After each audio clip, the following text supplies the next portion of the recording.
Hey, Mhm. hi, hello, and welcome everybody. My name is Jasmine Onfam, and I'm your host today. Uh, and I'm thrilled to have you with us on Wednesday, July 31st at 9 a.m. Eastern Time. We usually have two time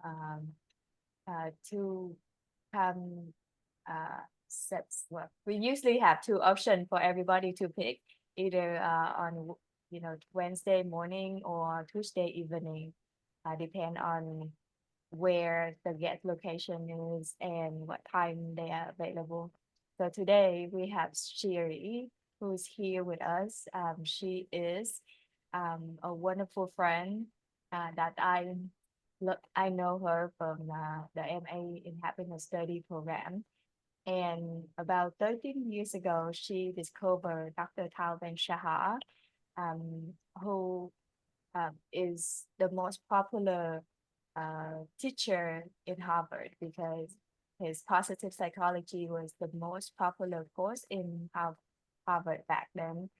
And this sparked her passion for this sparked series passion for happiness, which she has integrated into every aspect of her life through her experience of moving to a new country, taking a break from her family and raising three kids by herself. She has shown remarkable resilience. As a high school teacher and an executive coach, she has a deep understanding of what it means to live a meaningful and resilient life. So today, she is an ICF certified coach and a proud alumnus of both CIPP and CAPP program. She recently earned her MA in happiness study and is looking forward to pursue a PhD in happiness study program as well. Her story emphasize the importance of set and reservations. Res- certainly as well. Perseverance. Perseverance show us that happiness is not just a way of living, but a life itself.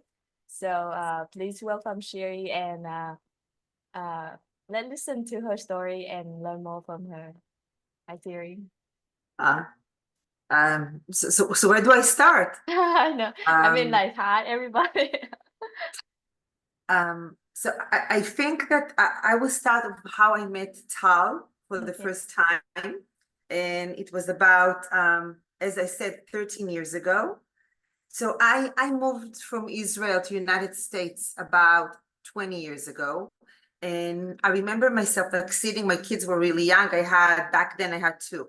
I had my oldest daughter was 3 years old and my son was a month and a half. And I was sitting in this really cute apartment in viewing New York City, but I couldn't go anywhere, because I had such small kids. So my experience was looking on the city, but not actually being there. And I was feeling a little bit sorry for myself because, I just came and I was a young mother and you feel stuck. I think there is a sense of that when your kids are young, you feel a little bit stuck. But then I did like this maybe switch in my mindset. And I was like, oh my God, I live close to the best city in the world. Maybe I should take some kind of an advantage of what is happening and where life brought me to. And there, basically, I started my journey. So I studied executive coaching in NYU. It was the first class in coaching that the NYU ever had. And I think some of us, because I see that some of us here are foreigners, you need to understand that it's not only learning something new, but it's also learning it in a different language. And for many of us, it's a very hard thing to do because we think in a certain way and we have our native language. So I think that was the first barrier I had to cross. So, and it was fun. Like I remember myself sitting in the classes of the executive coaching, writing everything in Hebrew, and then translated it in English in my mind so I would be able to remember what I studied. And after finishing that certificate, I was like, okay, what else is there out there? And then I came across Tal. And first of all, I had this kind of a connection because he was an Israeli. But the whole world of positive psychology, I feel, was starting to unfold. I'm talking here 2004, 2005, around that time. And back then, Tal was living in Israel. So, and I was living here. And I was like, okay, this is something I'm putting in my mind, that something that I find interesting and I want to pursue. And it basically took me about 7 years later, when Tal started the program, the SIP program, which is a certificate in positive psychology. And that was the first program we created in Kripalu. I really, really recommend. It's an amazing place to have a retreat, and a silent retreat, and it's in Massachusetts, and it's pretty close. But this is the funny part. So it was all online, very similar to how we studied with him. It's the SIP program and the HAT, no, sorry, not the HAT, the HSA program are very similar. Like some classes are coming together. So I'm driving to Kripalu, and I thought, that I would do it like I would sleep like in this dormitory and feel like the vibe of everybody. But when I arrived there and I realized that it's a shared bathroom, I said, like, no, like I'm an old woman, this is not going to happen. So I remember myself like packing my stuff and running to the annex, which was the building close by. And I was afraid that I'm going to lose the room because people were like pouring, like people were coming from everywhere. And I'm going inside my car, like I'm driving fast to the annex. And I added a lot of money. I was like, I don't care. Like I have to have my own room and my own bathroom. And as I park my car, Tal knows I tell this story all the time. Another car just drive by me, and it's a convertible with an open roof. And the door opens, and it's Tal with his son, David. And I think David now is in his 20s. So I think back then he was like 13 or something like that. Now I'm like, oh my God, it's Tal. But him and his son are coming outside of the car. And I think his son, like, when you drive with kids and sometimes it can be really annoying. So I saw on their faces that there was about to be like a small kind of a debate of like, oh my God, the drive was so long. So before they would say anything, I was like, hi, I'm Shiri, and I'm an Israeli too. And and I was like, before you say anything, just so you know, I understand Hebrew. And Tal was like looking at me and laughing and said, well, there is one always. And I was like the only Israeli there. And I think that was the first bond, which we created. And after that, Tal became a very close friend. But I feel that seeing him as a human being, and people assume many times that because we are in the world of happiness, that we're all the time happy and smiling and joyful and everything is amazing and perfect. And we know for a fact that this is not what happiness is all about. Actually, there is the hardship and there is a lot of challenges that we need to face. We're just able to face it because we have the right tools. This is why it's a medicine that fits all, or a cure that fits all. But I think it was nice to see him first human, and second of all, of understanding that we are more alike than different. So that's how my journey started. And then I got introduced to some other of his teachers or colleagues that created the SPIRE model. And I dived into the world of, back then it was positive psychology, but the holistic approach that we learned about is something that I lean towards much more, which took me to another story. I opened my horizon. So how we say it's the ripple effect of goodness, like when you invite one thing and then you attract some more of the same thing. So this world of whole being and this world of happiness that is just came, just poured on me. So after finishing my SIP program, I went to this amazing conference. And that conference was about appreciative inquiry in education. We were educators from all over the world.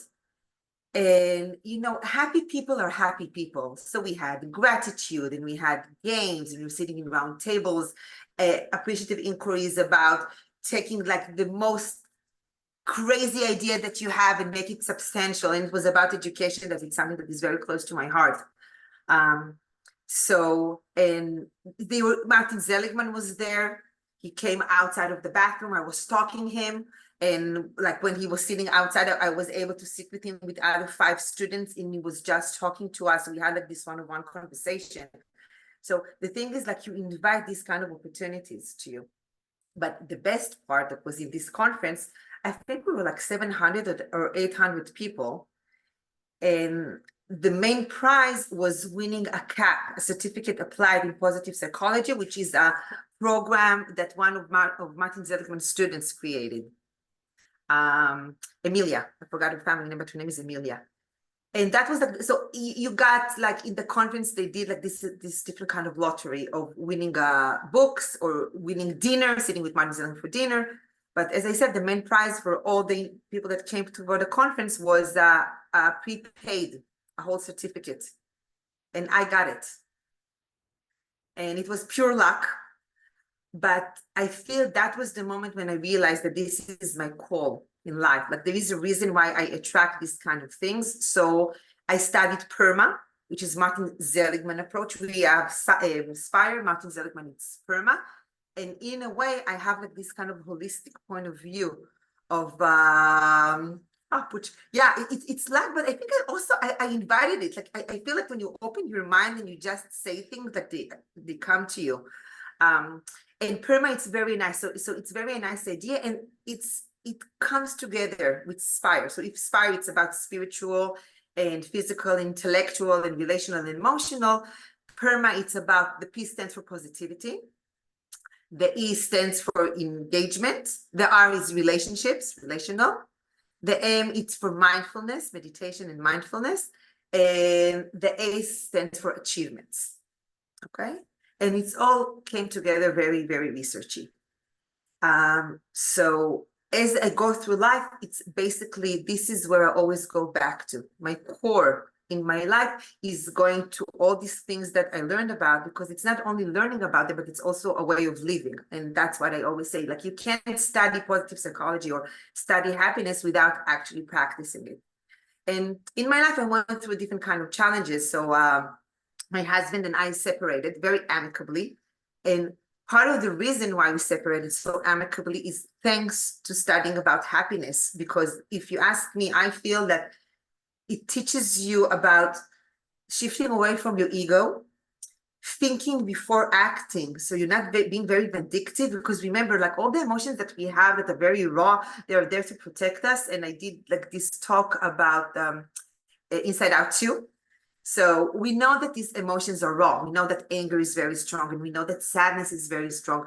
So for example, when my husband and I separated and he left the house, I remember that moment. I will never forget that. And that's something that Tal taught us. And you know, it's funny, like, you learn something and then you put it like it's in the back of your mind, and then all of a sudden you find yourself acting on it. And I asked myself this question, which I will ask you guys now, and it was, how do I feel at this moment? Okay, so I remember myself like climbing up the stairs and laying in my bed and like, oh, and how do I feel at this moment? And between all the emotions that I acknowledged, came a sense of relief. And he knows, by the way. And I said, okay, I hear all these other emotions, and I hear all these other things that are coming to my mind, which are very strong.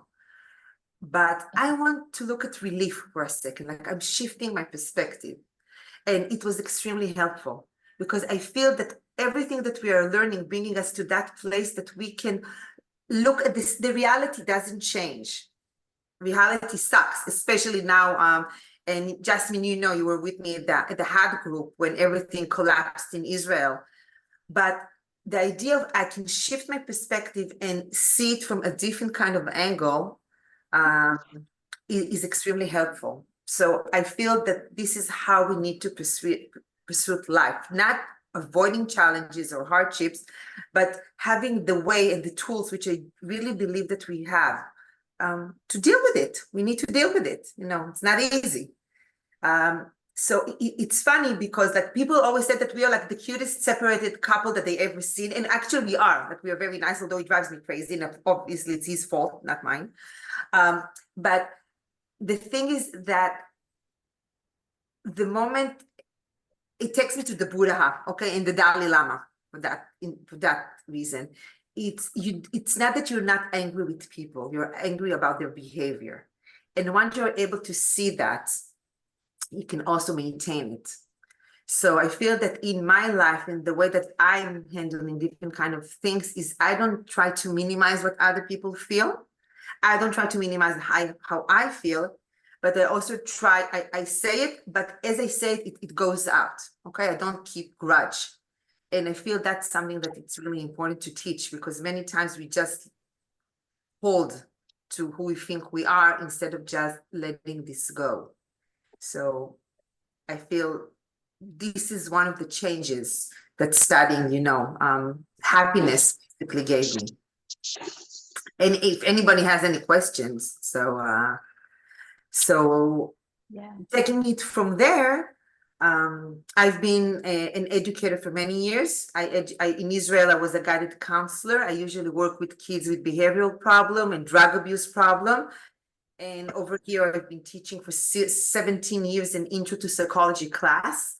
Now, people many times assume the teenagers don't get it, but they do. They really do. Because part of the hardships that they're going through is they need to build their own sense of self. Now, if we are judgmental of how they're supposed to be, or they're afraid of not making us upset, then instead of focusing on themselves, they focus on how to please the adults in their life. And there is a lot of hardship, people like look at teenagers and say, oh, this generation is like this and this generation is like that. But I really believe that it's the responsibility of us adults to teach them, to give them the right tools. This is one of the reasons why I see education and happiness goes hand in hand. Like, it's our job. Like, we are the smart ones, we have the wisdom, and now we have to share it.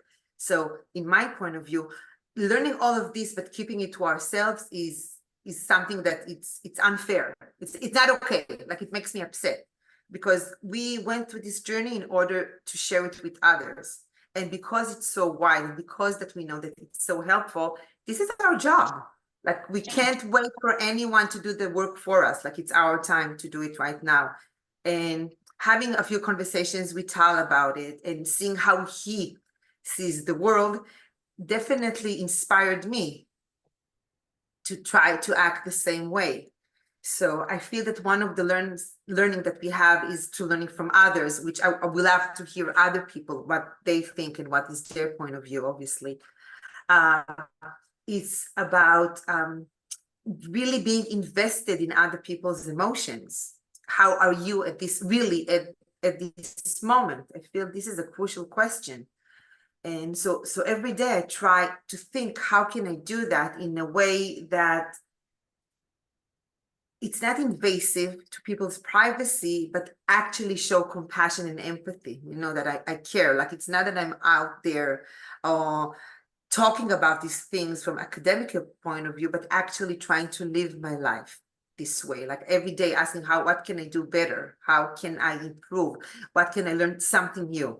So Jasmine, you told me that people were like picking from the Spire model different kind of things. So I will pick the intellectual part, because Hélène de Botton is life, and life is Hélène de Botton.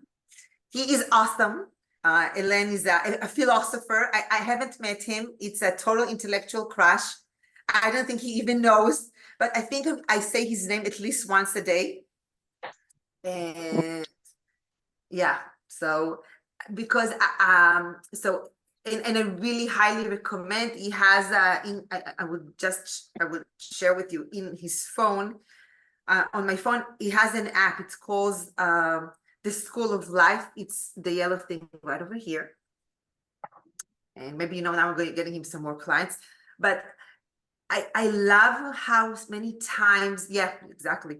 I love how many times we connect. Connect. Sorry? Yeah. I love to connect the research world with the real world. And I love the intellectual aspect of studying different things about ourselves that is also connecting to understanding. Now, we obviously know that we are very emotional beings and we work from emotions. And it's this is our to-go thing, okay? So as I said, like with my husband, obviously, like when we separated, I felt angry and I felt deceived. and victim and all that stuff. I didn't deny those emotions. But the intellectual part was like in me, was like, okay, how can I handle this?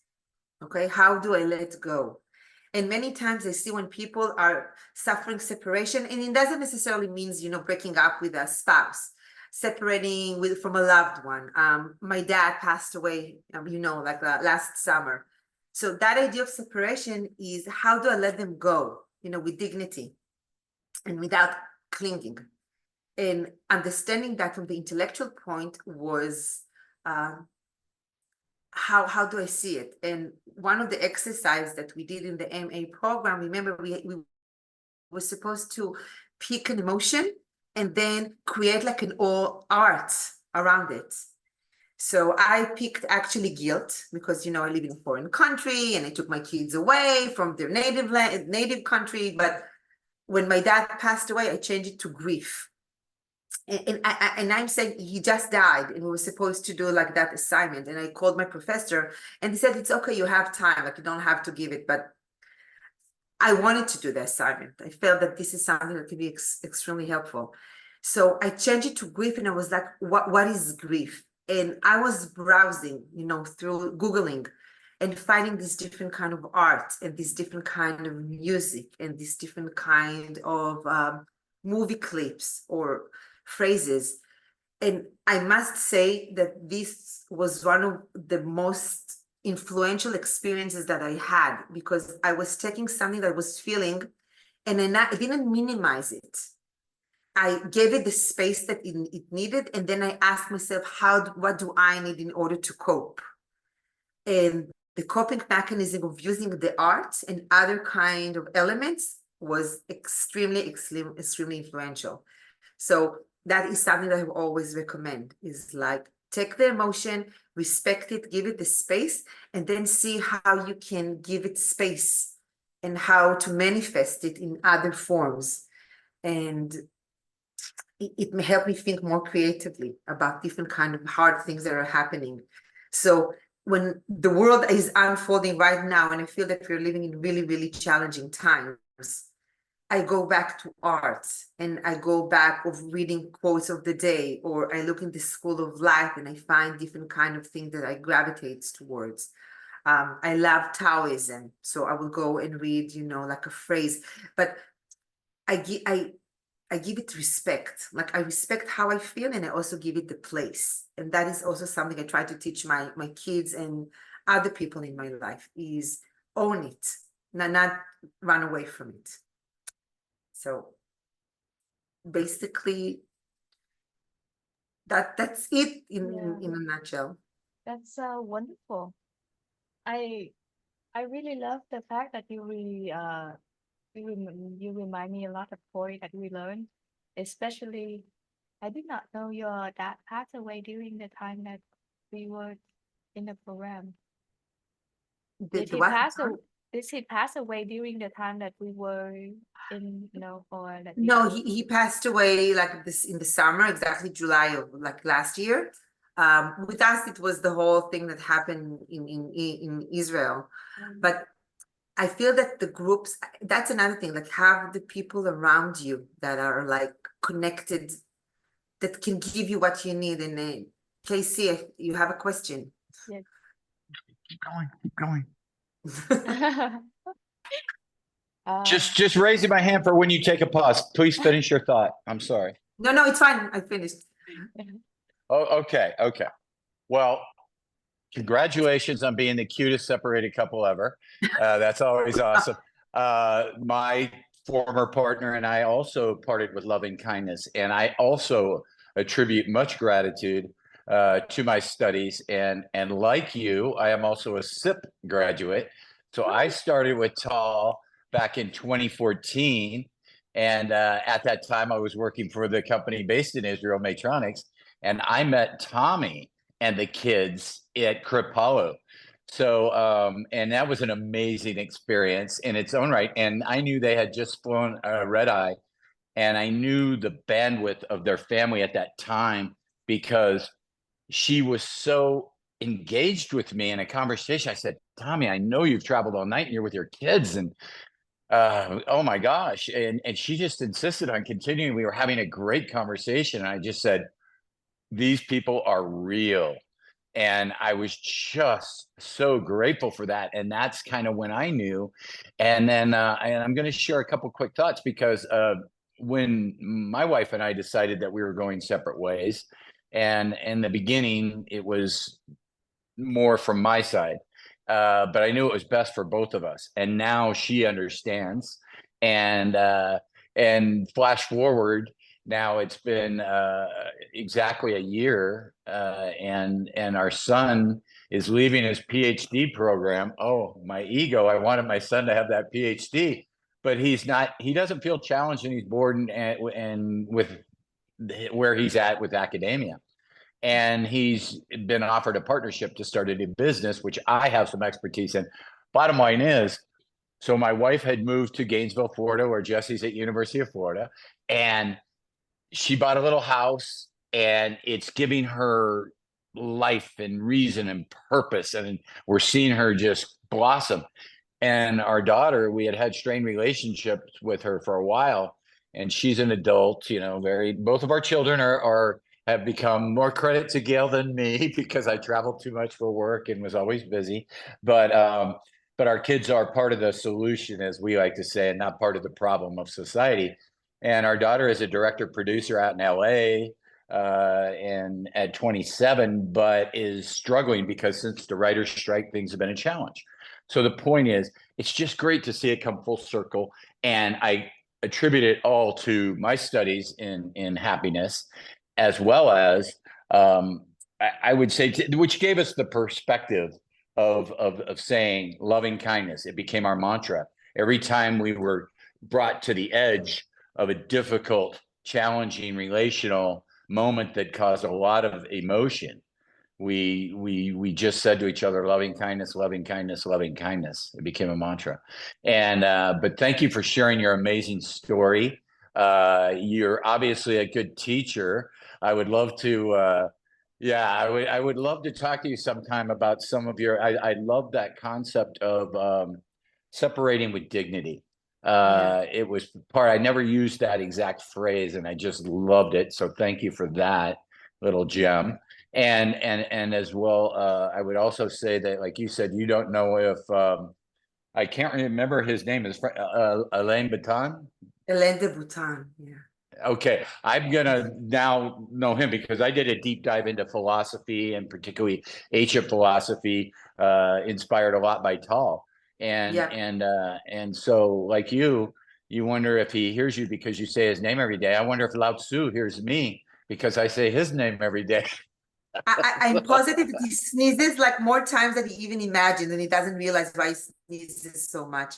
But I want to relate, Casey, to something that you say. It's about modeling the behavior that we live. Mhm. Now, I get upset and I get angry. It's like I scream something. I'm in the move. I'm moving. So I'm moving from a bigger house to a smaller house, and I call it downsize to upgrade.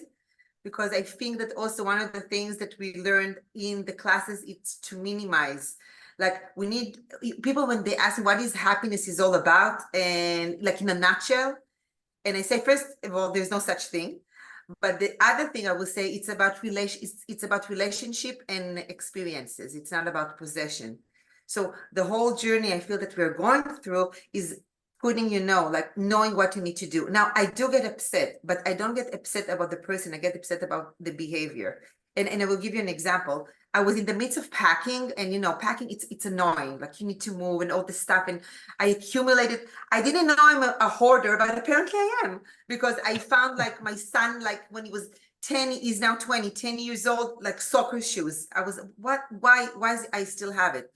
But the long story short, we had people who were supposed to come in and take stuff, and I was like really anxious and stressed. But I had to go to my doctor for a health visit. Like, I didn't do it, for a while. So I'm like, and then I go to the doctor, and you know how they take your physical before? And I didn't eat, and I didn't drink like enough water. And I came over to the office stressed. But the thing was that my blood pressure was perfect. It was perfect. And I was like, are you sure? Because I was really mad before, and I was running, and I was upset. And she's like, yep. And this is where it hits me. All the things that we are learning, it stays on the outside. It doesn't burn us from the inside. Now, remember, we learned so much about, and if Iris is joined us, like she knows the connection between body and soul, it's all interconnected. How we feel, how we act, how we physically manifest different kind of things, and how when we are emotionally not feeling well, it has its manifestation on our body. But physically I was fine. So I feel that all the things that we learn, the breath and being mindful and being able to control who we are, not suppressing how we feel. And this is something, as you were saying about Tal and Tommy, he's very, very genuine. They're very, very genuine, both of them. And this is something that I learned from them as well. Like Tommy, like she's my sister from another mister, but that's a different story. And I met her through Tal, but it's being able to be who you are and be really invested. Now, I see Tal, when he talks with people, he's never on his phone. He's so invested. And then he takes like this small notebook and he writes what people say. Now, it can be a 5-year-old, it can be an adult, like everybody has that kind of a respect. And that is a behavior that I learned from him, that I wish I was as patient as he is. But it shows that everything is an opportunity to learn something. And I think it's beautiful. And the other thing, it's that you can own your emotions, but it doesn't need to penetrate the soul of who you are. And that is something that I really try to teach students, my students and children. So my next endeavor basically is I'm going back to the school where I taught. I took a year off to study, to practice the MA, to create a whole health and well-being program. And something that came up with the group that I'm in, which is in an HSA group for educators, is we need to invest in the teachers that feels depleted and burned out because nobody listens to them. And it takes a system. So if we want to be in education, we need to nurture our teachers so they will be able to nurture our students and their kids. And then we'll have this kind of, hopefully, ripple effect of goodness. Because when I see a colleague of mine feeling tired and I'm like, I see you, how can I help you? What do you need? That teacher will go to the classroom and he will be observant of how the kids are feeling. So that is my thing in life. Like for example, this is what I want to do, and I will do it because there is no other choice. We have to do it. That's it. And that is where the connection comes of learning all that stuff, but also passing it forward. Like we can't hold it to ourselves. Like we have to pass it forward. So. Oh, may I please add, oh gosh, I'm sitting here writing notes because I'm so fascinated with what you're saying, because you do embody the teachings and oh my gosh. So first of all, Kripalu, yes, to anyone, if you have the chance to go there, it's a meditation yoga retreat center and they do a lot of amazing events. In fact, the two women who helped Tal co-found, so Maria. Megan McDonough and well, God, why? Oh, Maria. Maria. She's my Yeah, they're just amazing souls themselves, and they still have the WholeBeing, and they have a lot of events still happening there. And that's the one thing I would say maybe I missed in HSA, because to have your cohort come from all over the world to one space, and we did it at the beginning in the first month of our 10-month program and at the end. But I had a very powerful moment there. I was just like, I must have had, I was having a tear. I was having this very emotional moment where I'm walking into the main auditorium for the first get together. And one of the TAs came up to me and she said, do you need help? You look like you're a little hesitant or lost. And I looked at her and I just started crying. It was 2014. And I said, I'm about to go on the most amazing journey of my life and my best friend's not coming with me. And I know it. So I do want to compliment you also on, so what I teach in my coaching platform is I teach a kind of a Venn diagram of strengths, values, and passions.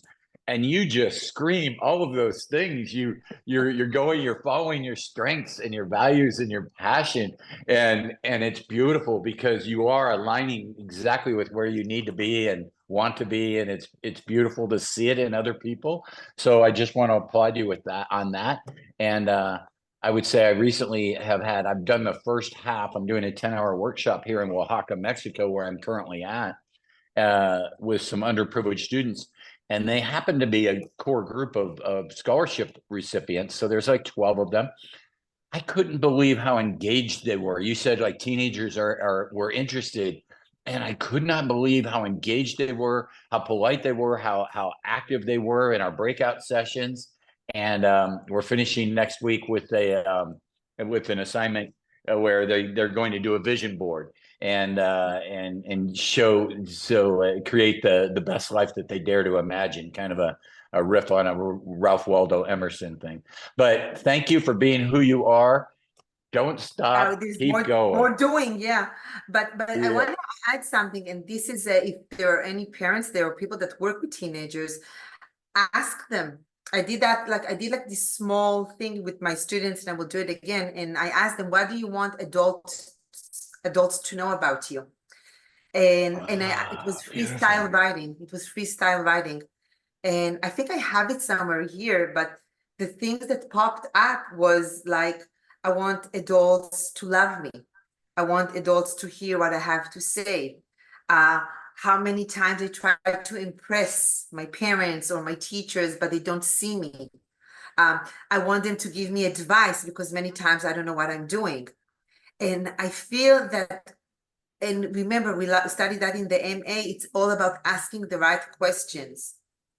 So this is something that I also try to keep close to my heart, not being the know-all, but which is, it's very easy because it's very easy to give advice to others. Like I can sit here, blah, blah, blah, and chat as much as I want, the things that I believe in. But bottom line is also what I learned from others and being recipient of people that are thinking differently from me. And, our group is very embracing because we are part of this family. We are part of this tribe. But how do we bring it outside to the outside world of people that are not the same, who don't think the same as us? So I think it's also taught me patience and compassion to people that are not like me.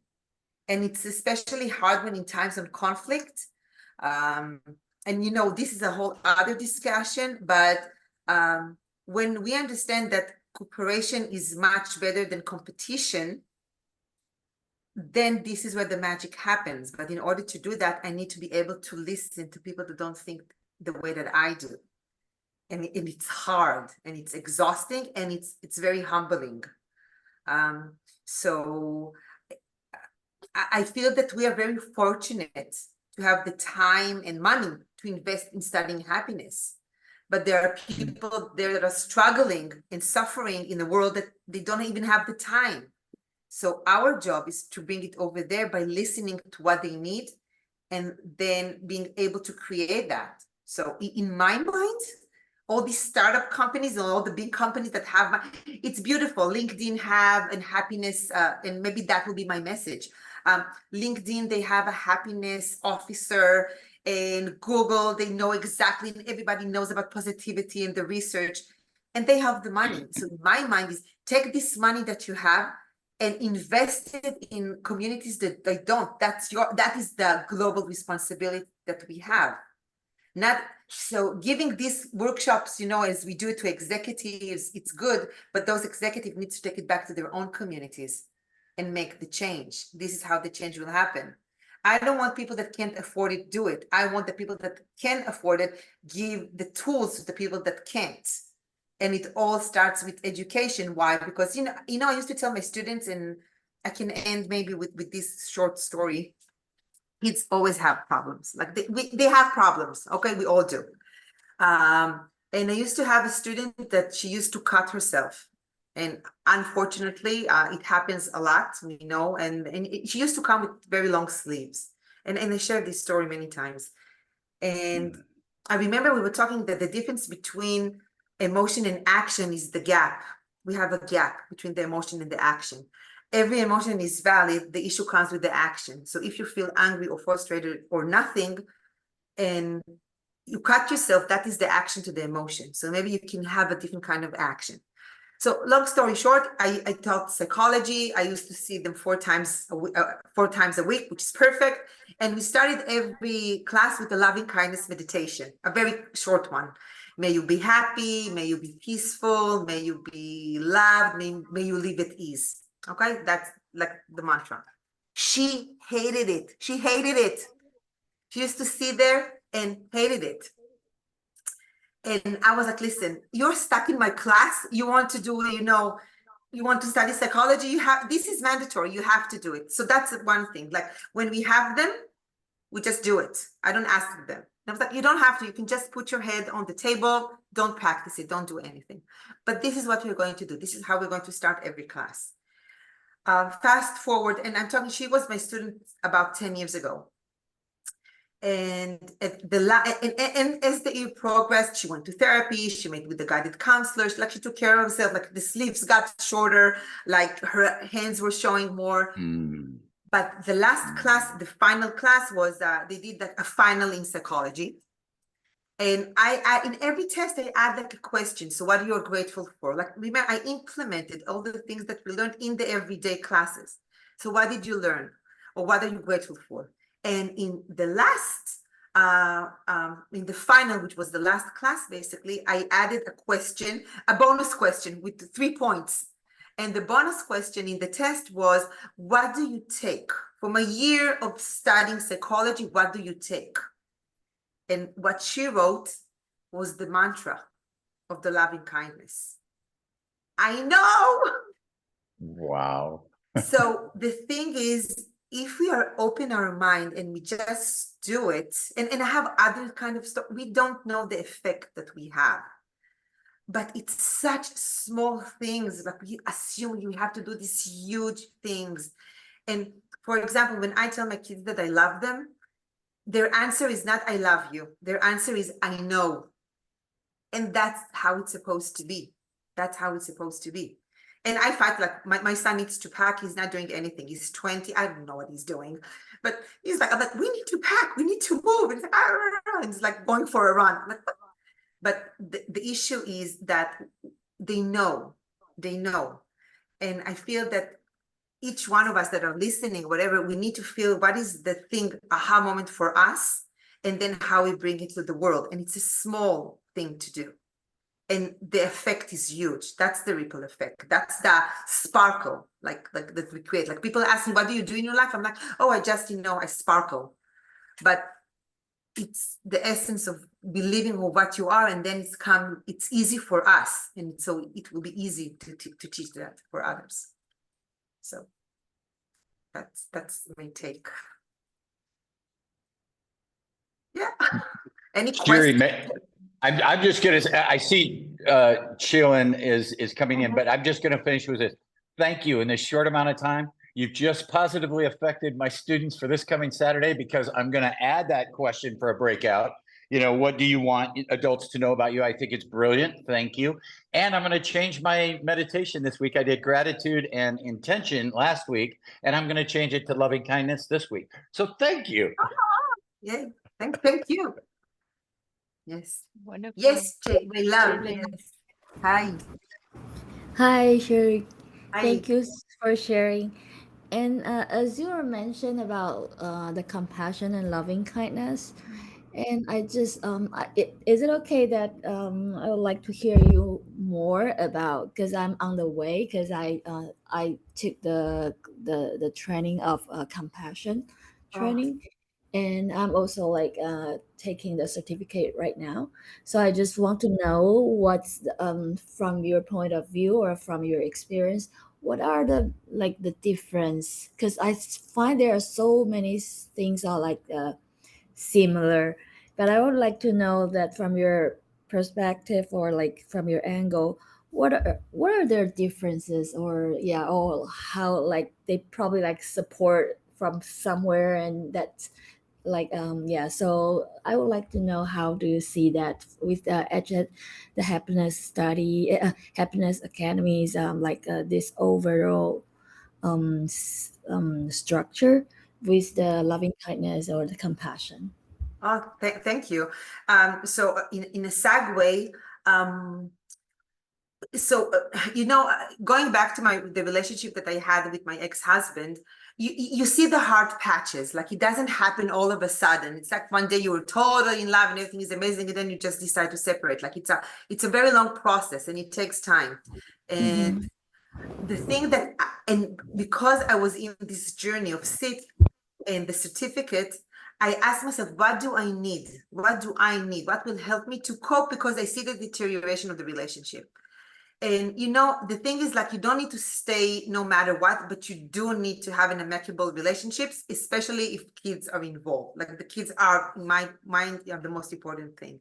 And I came across with the MBSR, which is mindfulness-based stress reduction. It's a program, it's by John Kabat-Zinn. He's a doctor. And it starts gradually, where you meet once a week for 4 hours, and then you have to do the practices. Now, I wasn't a meditation kind of a person. And I remember the first time that we had to practice, it was like 5 minutes, and we just were supposed to lay still. Like, you start with body scan, and I was itchy and scratchy and moving the whole time. I'm not a person that was able to sit still. And then we had to write the experience. And going through that, we came across with loving kindness meditation. Some people find it a little bit tedious because it's the repetition of the mantra, but I loved it. And there are two big names. It's Sharon Zeltzberg, which does meditation. She's really well known. And I don't mind sharing it later with the group. And Christine Neff, which studies compassion. Christine Neff, she is in self-compassion. Yes, she's in Texas. Self-compassion. Yeah. And Christine Neff teaches in Texas about compassion and self-compassion, meditation about compassion. Now, the thing with the mantra of the loving kindness is that you tell it to yourself. You say it to someone that is close to you. You say the mantra to someone that you don't know that well, usually somebody that serves you. So let's say the place that you go and make coffee, or the person that cleans the street. And at the end, you say to someone that you have conflict with. And that is the hardest part, but this is the part that creates most of the change. Now, you don't need to choose like, pick something close. Like, the conflict shouldn't be like someone that there is huge animosity, or like you really detest, but someone that the relationship is it's not good. It's not working it's challenging relationship. Now, the thing is that when you vision yourself sending those emotions to that other person, and you see him and you visualize him, and especially when you do it with someone that you're in conflict with, you learn how to forgive, not to forget, but you learn how to forgive. And forgiveness is one of the best healing things that are out there to move on. And Jasmine, that is actually something that you guys taught me at the HSA. Remember when I was really upset about everything that was happening in Israel? It was really raw. And you gave me that mantra of the Hawaiian mantra. If you remember, I don't remember how you called it, homo fufu or something like that. Oponopono. Yeah, exactly. That's also kind of loving kindness. So what happened is that for me, the loving kindness, I give it to myself. But for example, let's say I'm sitting in the subway, going to the city, and I see the people around me and they are strangers. I say the mantra in my head to the people that are sitting in the subway. Now, I don't say it out loud. I say it in my heart. But so let's say I'm stressed. It's really crowded and it's really annoying. Everybody's sweating. It's like, oh my God, I want to get out of this cart. Saying that eases me. It releases the stress. Because when I say that to the strangers, I see them as all as humans. You understand? It's like they don't become these people that smother me in the subway. They become their own person that all goes through tragedies and hardships and challenges. And the person that was like really not nice to me in the subway, God knows what happened to them in the morning. Or the person that is filling my fuel, my gas, in the car tank. I don't know what happened to them. So it helps me relate to people with more loving, and it's good for me. So I feel that will be the main distinguish from others, because body scan or all that other stuff is very about you. Loving kindness, it's about me, but also moving it forward to others. And how it And how would it relate to like what we are learning right now, like HSA? S- for me, it's all interconnected, because if you take the Mm-hmm. relational part, Mm-hmm. relating relationships to people, I am much more patience. I have much more patience to other people, Mm-hmm. because Mm-hmm. I see them in the human form, not Yeah. as Mm-hmm. like I can relate to other people's suffering, if it makes sense. Mm-hmm. Mm-hmm.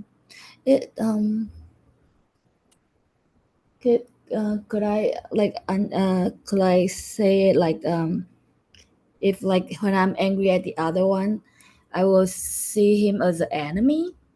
And if like I have like compassion or like use the like the Honoponopono, and there will be like we are human, even though he's angry at I'm angry at him, but it's probably not the whole person, but in the Yeah. the part, just what you mentioned is the behavior that I don't Yeah. agree with.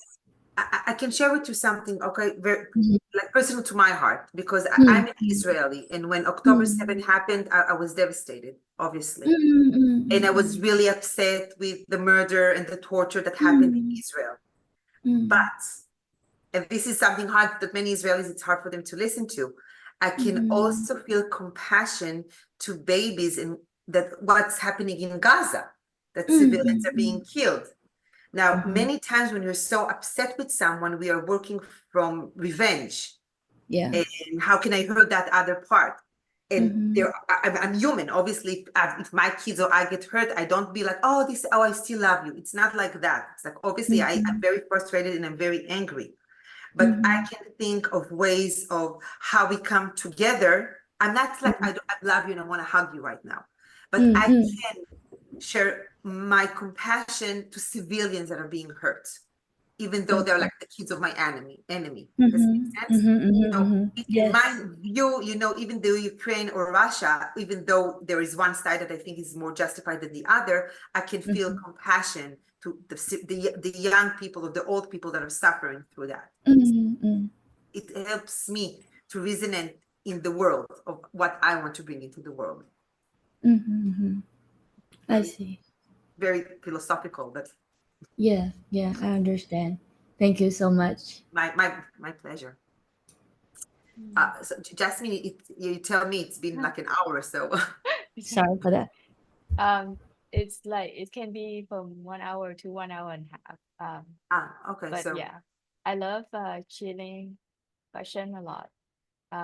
You are very bold asking this question, but I'm sure like a lot of people want to ask a question, but they don't know how to ask question like that.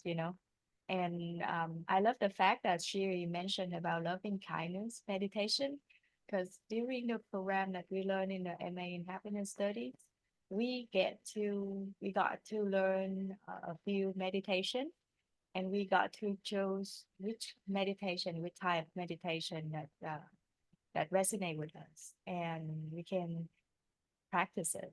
So loving kindness is one of the meditation that I do too. But now I forgot. Like without Sherry reminding me that I would not remember the type of meditation that I practice. And yes, uh I'm like 100% with Sherry that every time that I go out to the world, before I like feel before when I went out to the world, I did not have any tour with me to like protect my old self or my energy. It's always like fluctuate up and down. But by having tour like loving kindness meditation or just like mantra that I create for myself, I can tell myself very much. um that's a keyword that I can tell myself to keep myself balanced. That's why I create this music. If you listen to the music that I create, and Ben create, every time that I go out, I just play that music. It's a form of way to bring myself to the center again. And for like in Buddhism, they normally say that when you go outside and you can like saying this mantra in your head, it's a form of like blessing, display and like blessing other people, and that's what Shiri mentioned earlier too. I love that a lot. About the Ho'oponopono praying, I used to you like practice that almost every day for like a couple months, but now I don't use it anymore. Now I've been, move up and creating, song or like mantra for myself, so I can it would be resonate with me more. So depend on um, your time. Sometimes Ho'oponopono praying work for you. All the time, loving kindness work for you. And then, you can find your new tour and way to stay balanced and stay centered. Yeah, and I But want to add yeah, to that because when we talked about the Ho'oponopono, and I was like, I felt I couldn't think. I was like in such a state.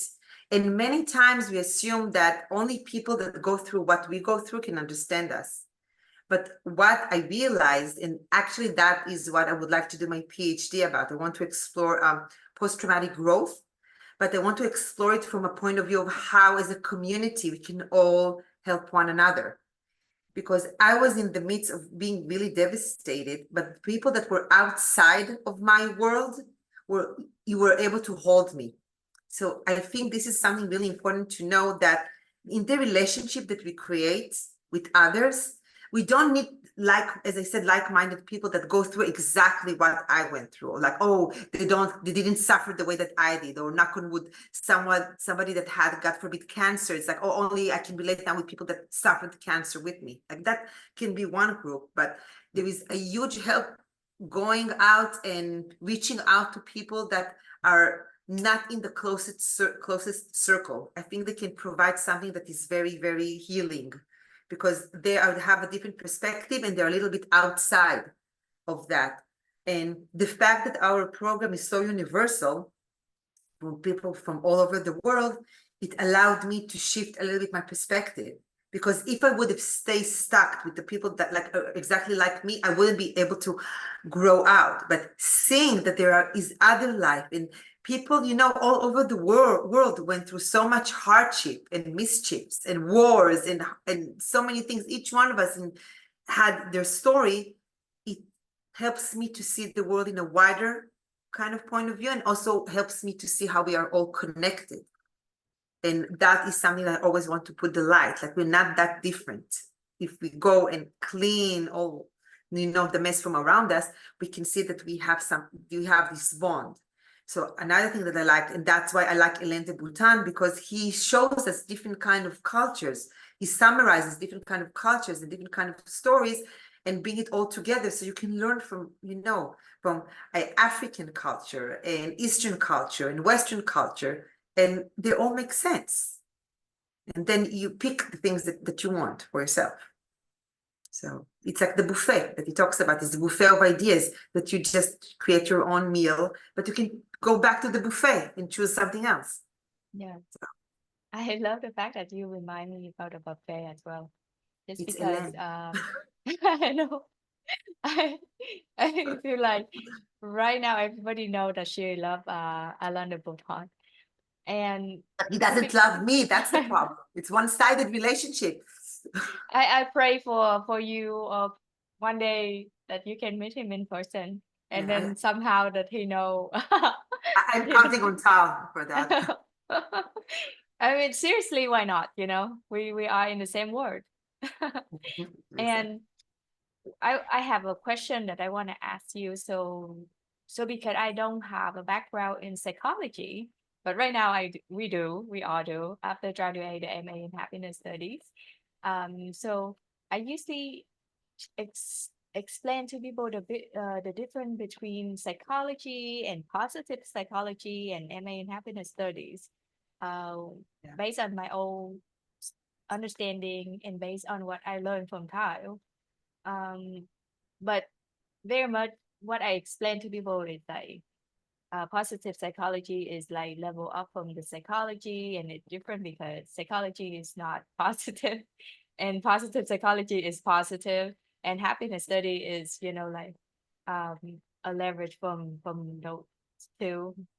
But if people ask you, then how would you explain to them? Can you share with me how would you say it? Um, of course, thank you. It's like I'm not like going back. So as I said, I have a bachelor in education, and I have a master's in psychology counseling. I studied like in Israel, so I was a guided counselor. So we can say that mainly the basic old kind of psychology, it focuses on what is not working. It focuses on pathology. Um, why, and especially after World War II. So the things that are dysfunctional in human psyche. Okay, so if you go to Freud will say that everything is a conflict. It's like an unconscious conflict between different kind of elements in ourselves. And if we go to behaviorism, they will say it's about our behavior, like we are being doctrined to behave in a certain way. You know, like when you're conditioning a dog, like when you teach, like when you would try to train a dog.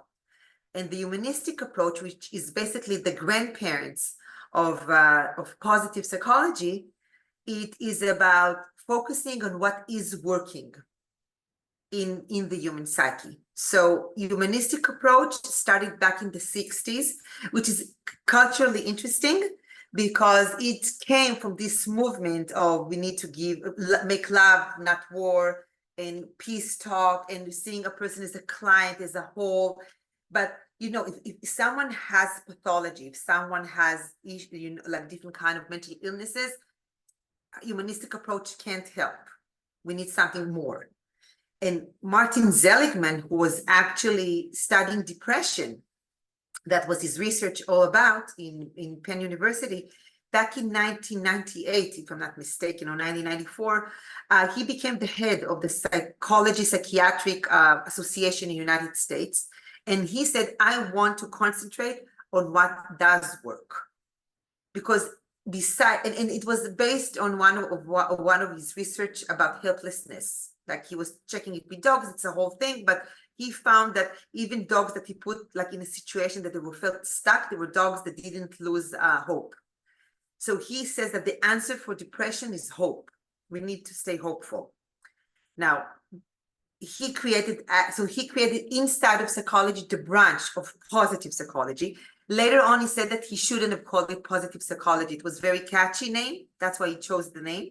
But he should have called it the science of flourishing, it's very interesting. So he changed it to flourishing later. And then that's the PERMA, what he put in. Tal took it another notch, and he said it's not only in psychology. We're not learning psychology, but it's the science of happiness as a concept. And as we know, we have economics in that, and we have history, and we have philosophy, and we have art, and we have movies. So the umbrella under the happiness studies, it's much wider, which I find it more interesting. And I know for a fact that Tal is planning to create other MA programs and bachelor program and all of that. So it's all of a sudden studying happiness as a research thing. So positive psychology now, in the way that it's being in, let's say, AP classes or in psychology classes, it's it's a course inside of psychology. But Yale University, for example, they have a class of science of well-being. In Berkeley, which I highly recommend, they have the Greater Good Science Center, which is all about research related to happiness. And Harvard, I think they have the Quantitative Research Institute, and the quantitative research, it's all about research that relates to positive psychology. So instead of studying what is not working, they're studying different kind of things that do work. Going back to the roots of who we are as humans. And they said that, we are resilient, we have perseverance, we have zest, we can grow up from hardship. Humanity always suffered through something huge and horrible, and we were able to continue humanity. So what are those qualities and elements in us that can help us achieve that? So basically this is will be the essence. So the dream of Martin Seligman, or his vision, is that at the end, it won't be negative psychology or positive psychology. It will all be under science of flourishing. The science, and like psychology, will be all these elements at the end. That's So beautiful. That's answered the question. Yeah. That's really beautiful. I will have to cut this part and like make it into a short video so I can re-listen to this again. That's what that's what we had been doing anyway, try to cut every part into like a small video, like a quick video, so then everybody get to hear the wisdom from our guest speaker. And today we learned a lot from Shiri. Thank you. I have two more questions before we're going to go and have you back with your family and your daily life. So what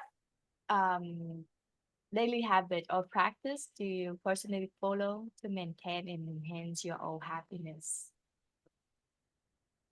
So I don't do as much as I wanted to do. I think, but I will share a few things that I do. Okay, so first of all, I really think that the cold water, the cold shower thing is an amazing thing. So I end every shower like with 30 seconds of, not the ice, I'm not that crazy, but I do the cold shower. And I try to do the tapping. I think I showed it once. So apparently there is like this way of tapping on the nodes, like the limbic nodes, that it's very helpful. And I do it like first thing in the morning. Yeah, it's like you tap here and all of, okay. And apparently it opens the limbic system. So it's very good. What Andrew Huberman said about going outside. I have a dog, so I have to take him outside. So every morning have at least 10 minutes outside in the sun. It's very important to exercise, but the way when we work the best on the brain is going outside. Rain or shine, hot or cold, it doesn't matter. So it's very good to have a pet because it forces you to go out in the fresh air. And so you do it really early in the morning, like not early, you do it in the morning, and then also when around sunset. Those are the practices. I find now, because I'm packing the house, so this it is stressful, but I think all the things that we learn helps me to be in my brain, to be know what is important and urgent. And I already do it in my mind. So I feel that this is something it's really important to take the deep breath that we need. They say that people say, oh, I don't have time to meditate. So the people that don't have time to meditate need to meditate at least 2 to 3 times a day. So we know for a fact, because it clears your mind. So I start my day of important and urgent, and it's very clear to me what I need to do to achieve, what I need to achieve. And that's basically for now. Like I try to learn every day something new, like to see a short something that will, like I registered to a class about AI, artificial intelligence. It's to get outside of my comfort zone and also learn some other things. I think it's really important. And I watch Friends, at the sitcom, at least 1 to 2 episodes every night before going to bed. It's for my mental health. Yeah, I loved it. It's really on point. I do almost everything that you just share. And I love the tapping part, just because like that is the way we release tension. And personally, I learned about acupressure points. So tapping is a way that we release all of the block in our body as well. So everybody are invited to tap now if you want. Yeah, I know. Like suddenly the shoulder get heavier. So Yeah, we have to especially here, and Yeah, exactly. And I also love the fact that you mentioned if we don't have time, we have to meditation more. We have to meditate more. That's really work, because the reason why they don't have time is that they are not mindfulness with their time. That's why they don't have Yes, time. exactly. Exactly. That's exactly that. And then I was laughing about Friends as well, just because it's kind of That's a, a legendary yeah, it's like everybody grew up in the 80 or 90, they would know French. And you know what? Even pick up a show that you like the most, and even like a childhood show, it releases endorphins because it makes you happy, because it takes you back.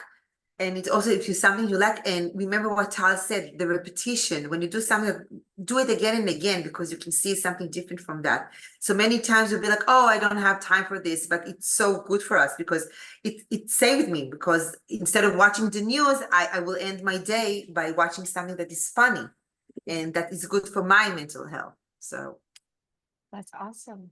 And then last question.